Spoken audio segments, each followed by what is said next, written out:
The government is set to force desegregation in your neighborhood, but it's not what you think. On your website, there's an opinion piece about this HUD rule that's set to roll out at the end of the month. Explain to us how it works. Well, it's very interesting. We're in the 50th anniversary of the Great Society programs of Lyndon Johnson, and it seems that Barack Obama and also Julian Castro of the Housing and Urban Development wants to embark on their Great Society. They're targeting about 1,200 different communities, areas.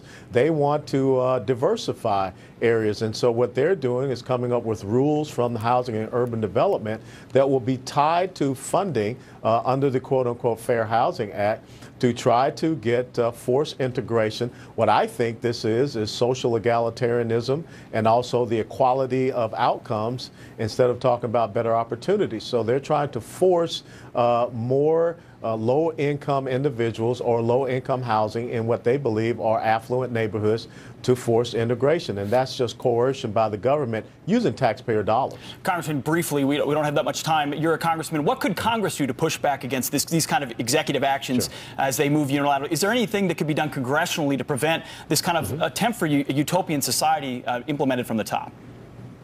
Absolutely, and you said the word right, the utopian society. The THUD, the Transportation, Housing, and Urban Development Appropriations Bill, is being debated right now in the House, and there is Paul Gosar, representative from Arizona, that has introduced an amendment to block this. But it's the power of the purse. We should not allow Housing and Urban Development to be able to do this, and that's the greatest leverage they have. Absolutely. Lieutenant Colonel West, thank you very much for joining us this morning. We appreciate you taking the time. Thank you.